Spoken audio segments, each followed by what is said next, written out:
Governor Janet Mills blasted President Trump today. Janet Mills clashed with President Trump, sparring with Maine's governor. Maine here, the governor of Maine? Are you not going to comply with it? Complying with state and federal law. We are the federal law. You better do it. You better do it because you're not going to get any federal funding at all if you don't. The governor said, See you in court. see you in court. Well, I did see him in court, and we won. What's going on, everyone? Welcome back to the show. So Maine just got a little more interesting. We now have the sitting governor, who's a Democrat, wanting to run against Susan Collins, who's a Republican, for Senate. And so we're going to talk a little bit about this. We're also going to talk about the primary because you have Plattner right now who is running against Susan Collins. And now you have Mills, who's the governor, who has decided that she's stepping in the race. So we're going to have an interesting primary for the Democrats as well. So we're going to talk about all that. I'm also going to show you Governor Mills' announcement video. I thought that was really an interesting thing to watch. And then we're going to take a look at the Senate map. And I'm going to show you why Maine is very important for Democrats to win in 2026. So we're going to talk about all that stuff in this video. But first off, you guys can do me a favor. Please like the video. And if you're watching this video and you want to see more content like this, please consider subscribing to the channel. Okay, first thing I want to do is I want to take a look at some of the headlines. So we have some headlines here. This is coming from the Cook Political Report. It says Maine Senate race moves to toss-up with Mills' entrance. And looking at some more of the headlines, we have this from the Maine Morning Star. Ending months of speculation, Governor Mills announces campaign for Collins' Senate seat. We have Reuters reporting Democrats' Maine Governor Janet Mills takes on U.S. Senator Susan Collins. We have the New York Times reporting Governor Janet Mills of Maine to run for Senate, aiming at Senator Susan Collins. Then we have NPR, Maine Governor Janet Mills enters crowded Democratic race to unseat Susan Collins. U.S. News and World Report is reporting Democratic Governor Janet Mills takes on U.S. Senator Susan Collins. So you see major news outlets, they're covering this story. Now I want to show you this poll. Now this poll was put out before Janet Mills decided to step in the race, although Janet Mills did. There was a mistake. Someone posted something from her campaign, posted something saying that she was going to run, and then they quickly pulled that back. And so a lot of people already had the idea. They thought that Janet Mills was going to run because that information came out prematurely. And so let me show you this poll. And this is coming from Zenith Research down at the bottom here. And so what they did is they did this poll with Plattner versus Collins, and then Janet Mills versus Collins. And then they gave a short bio to the people they polled, and then they asked the question again. Okay, so let's take a look at Plattner first. So with Plattner, he was running neck and neck with Susan Collins. Okay, 38%, 38%. We have 9% for another candidate, 15% not sure, and then would not vote, we have 1%.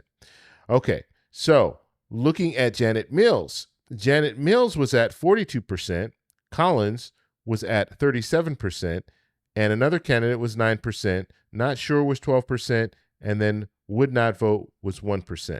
Okay, so you see, Mills had a +5, so she had a 5-point advantage over Collins. That's before she decided that she was running, okay? If you have this short bio, now I'm not going to read the bio. You guys can freeze the screen here and read it if you want to read it, but this is very favorable to Plattner, okay? And the same goes for Janet Mills. Very favorable for Janet Mills. So if you had this little bio, if you knew a little bit more about the candidate, then how would you vote? And Plattner goes from, 38% to now 48%. Susan Collins would be at 34%. Another candidate would be at 6%. Not sure would be 11%. And then would not vote would be 1%. So Plattner would be +14. That would be the shift. So that's huge when you look at it. Now, Janet Mills, who is the current sitting governor, people already really know her. So this bio is not as effective because people know who she is already. But Janet Mills would be at 44%, so she'd be up 2%. It was 42% before. And Susan Collins would be at 36%. Another candidate would be 11%. Not sure would be 9%. And then would not vote would be 0%. So Mills would be +8, okay, a +8 shift. And so this is telling us two things. One, it's telling us Plattner has a higher ceiling. So if people learn more about him, they might really want him over Janet Mills. And two, it's showing that Susan Collins is not doing well when it comes to either candidate. So if either Democratic candidate wins in the primary, they have a real possibility of beating Susan Collins in a general. And so why does this all matter? This matters because Maine will be crucial in the 2026 midterm, the Senate seat. So if Democrats can take that seat, they will be one step closer to taking back control of the Senate. Okay, and I'm going to show you what I'm talking about here. So if we're looking at the breakdown right now, Democrats at 45, and all this information, this is based on the Cook Political Report. So Democrats at 45, Republicans at 51. Now remember, Democrats will need 51 senators in order to take control of the Senate. Republicans, they only need 50. Why? Because you have the vice president. The vice president's a Republican. They would come in and break the ties. And so if you have a 50-50 Senate, the tie goes to the Republicans, so they would still have the majority. So Democrats have to get that 51. So let's take a look at the map again. And so if we're looking at the map and Republicans already have 51, then Democrats are going to have to knock off 2 more seats. Okay, so let's start from the beginning. If we're looking at Georgia, let's say Ossoff's able to win in Georgia. So you have Democrats winning 1 more seat there. North Carolina, Roy Cooper is doing pretty good right now. He could win. He's a proven winner. He's been governor before, so he's won a statewide race in North Carolina. Let's say that he wins. And let's say a Democrat wins in Michigan, which is an open seat right now. So now we're looking at Democrats at 48, Republicans at 51. We still have Maine to talk about. And so let's say Governor Miller wins the primary and she is now facing Susan Collins and she wins that seat.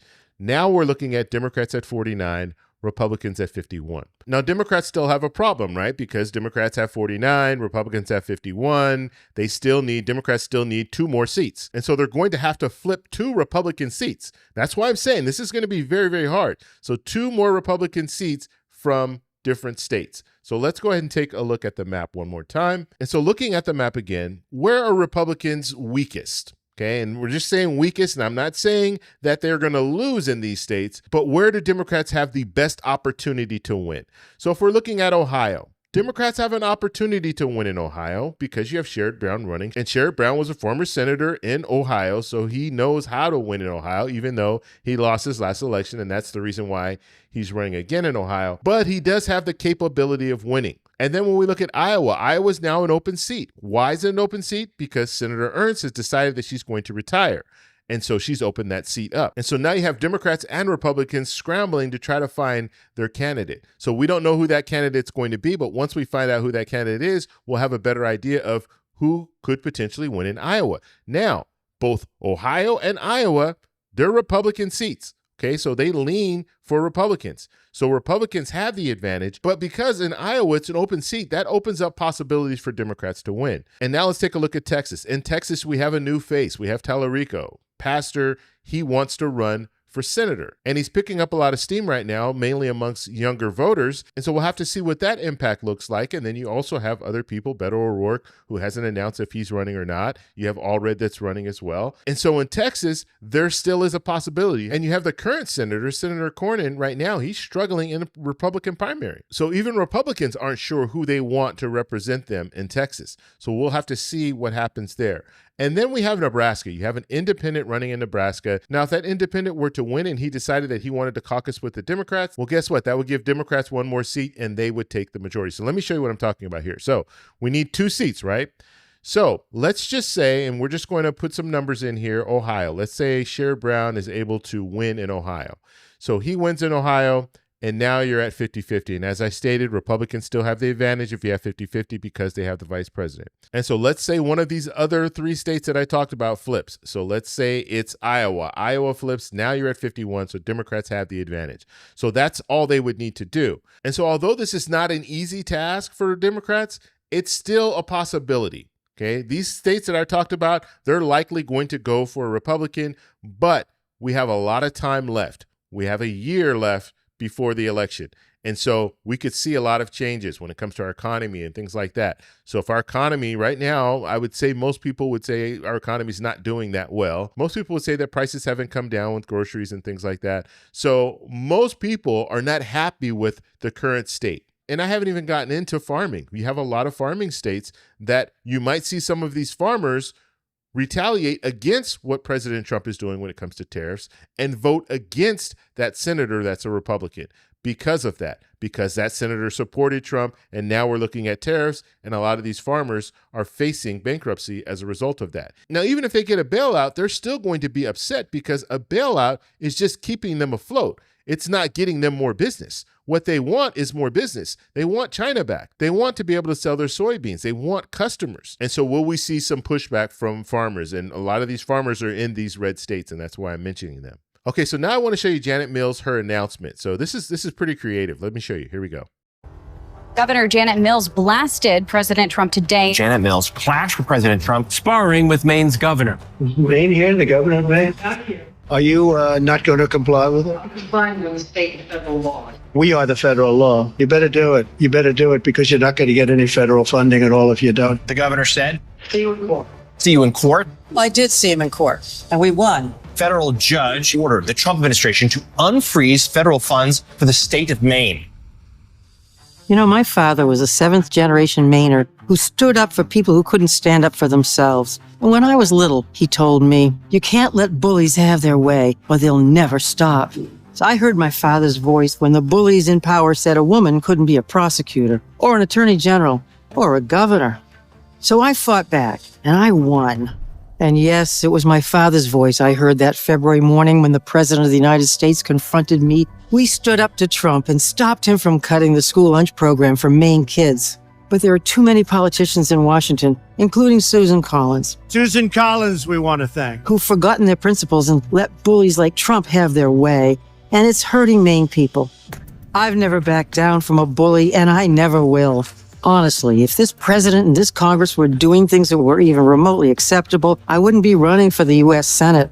But when Trump rips away health care from millions of Americans and drives up costs on everything from groceries to housing to trucks and cars, then turns around and gives corporate CEOs a massive tax cut, and Susan Collins helps him do it after she helped him overturn Roe v. Wade, I hear my father's voice saying, fight back, Janet.